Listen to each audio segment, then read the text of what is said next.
So the images you're going to see really have almost nothing to do with what I want to share tonight, because I want to share the inner story of the intimate proximity that I have tried to touch within myself to bring some authenticity into the world and into my life.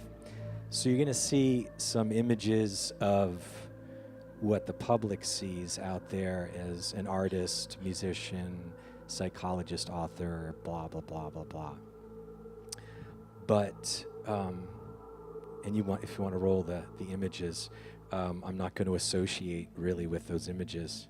I have no idea who that guy is. So this story starts out about creativity in my own life, that if I don't create, I get depressed at best. At worst, I get psychotic. And then I needed to realize I was not psychotic, I was a psychonaut. And that means a traveler in inner space.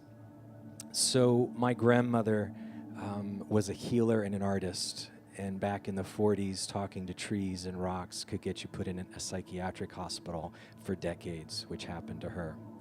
And then the doctors told my parents that if any of your children express or seem to be very highly creative and imaginative, schizophrenia skips a generation and they very well might be schizophrenic.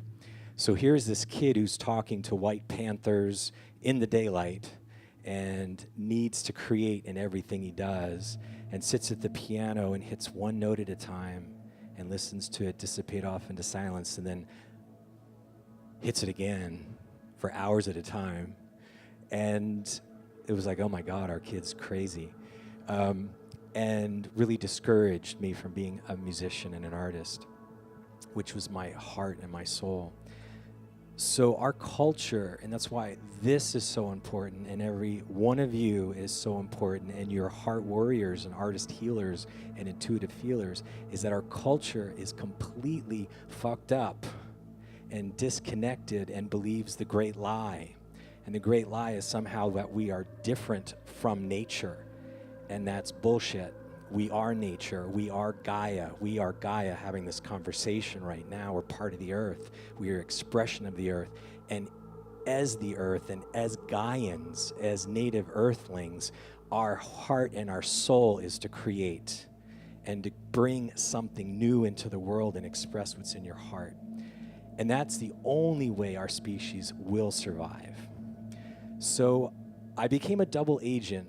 I became a psychologist to try to figure out what the hell happened to my grandmother and how other cultures understood this. Other cultures understand it as bumping into the other world, and anybody that would bump into the other world was usually highly sensitive, highly creative, highly imaginative. As soon as that happened, that would be a celebration. It was also a little bit dangerous, and they said, we're going to have you be raised by these medicine men and women over here because they know how to maneuver between the worlds. So instead of being thrown in a hospital, you actually got kind of elevated in the culture. Wow, what a concept. So for me, as I was going through and studying psychology, my parents would not support me being an artist and musician. I said, what kind of doctor can study art, music, and poetry and drama? And lo and behold, I found about art therapy, music therapy, drama therapy, poetry therapy, and I said, that's the kind of doctor I'm going to be. So I've spent 30 years helping people that have bumped into the other world figure out how to live with it and work with it, and as well as myself.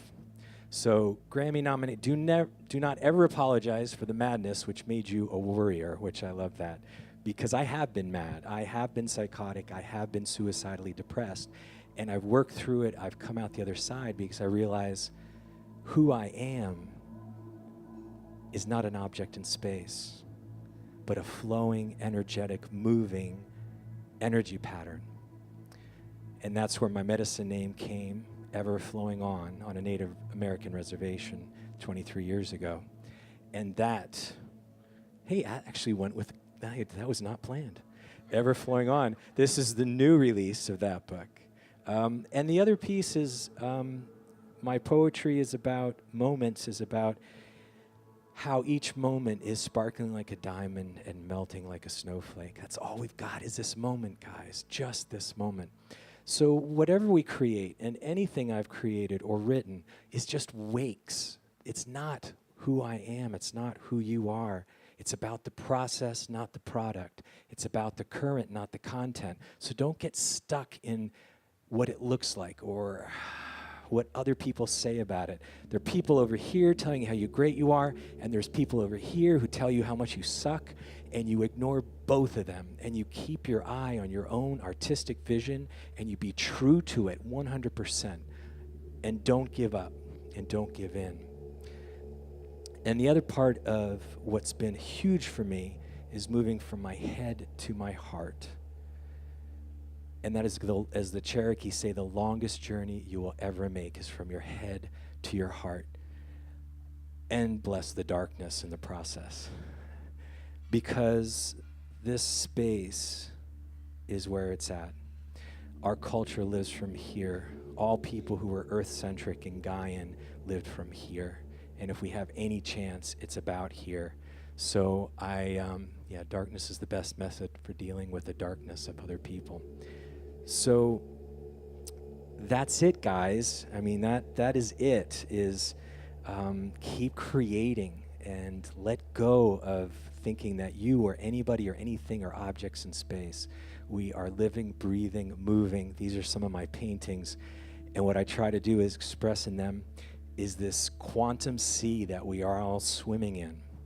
We are not objects in space. My Blackfoot teacher would say, I can talk a whole week, Michael, without uttering a noun. Everything is fluid and flowing. Our actual language is a software downloaded to us that perpetuates that great lie that you're separate from everything. So I try to say, well, how would it be in Blackfoot? Michaeling, talking to all of youing, listening to me and seeing, lighting, moving throughing. I'm hearing musicking, moving through this moving, rooming. Everything is unfolding in that way. Could you imagine if you lived in a language system that didn't have words for past and future and you lived purely in the moment? That's what we need. That's where we're moving as artistic, creative people. Those improvisers out there like Lainey and those poets and dancers like Emily and the amazing musician like my daughter Daniela, keep flowing, keep moving, ever flowing on. Love you guys. God bless you. And keep creating.